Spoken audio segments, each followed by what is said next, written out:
আমাদেরকে কক্ষিগত করে রাখা হয়েছিল কেন? নিজেদের ক্ষমতাকে সিকিউর করার জন্য আমাদেরকে ভয় দেখানো হয়েছিল।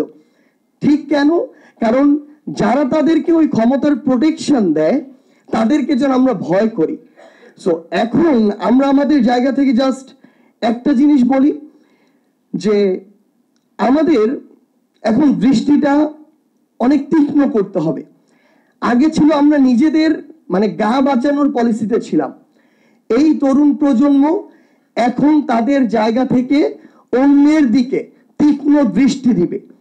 এই তরুণ প্রজন্ম তীক্ষ্ণ দৃষ্টি পৃথিবীর বিভিন্ন দেশে বিভিন্ন জায়গায় দিবে ঠিক এ কারণেই, কারণ আমি যখন জাস্ট নিজের সেফ গার্ডের কথা চিন্তা করব তখন অন্যজন আমার দিকে নজর দিবে।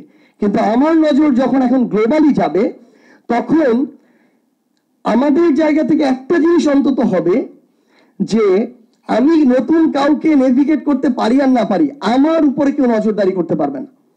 অর্থাৎ এক স্টেপ সামনে আমাদের জায়গা থেকে এই চিন্তাটুকু করতে হবে।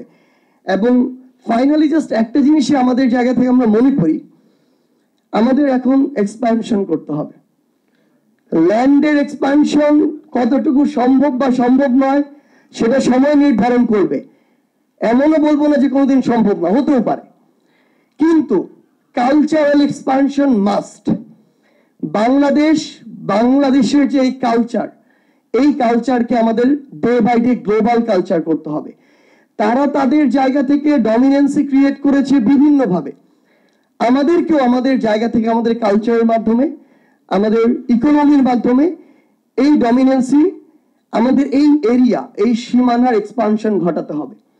আমরা আমাদের জায়গা থেকে বিশ্বাস করি আমাদের যদি ওইটুকু ইন্টিগ্রিটি যেটুকু আমরা এই অগাস্টে দেখেছি এই জেনারেশনে থাকে এবং বাংলাদেশের রাজনৈতিক দলগুলো, সাধারণ মানুষ এবং সরকারি কর্মকর্তা কর্মচারী যারা আছেন তারা এই রক্ত আর লাশগুলোকে সামনে রেখে এই জেনারেশনকে যদি সহযোগিতা করে তাহলে আমরা বিশ্বাস করি যে আগামীর বাংলাদেশ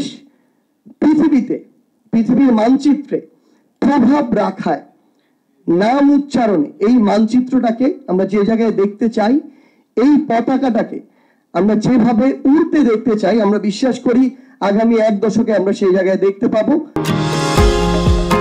নিউ ইয়র্ক থেকে সম্প্রচারিত TVN 24 টেলিভিশন বিশ্বজুড়ে বাঙালির কণ্ঠস্বর।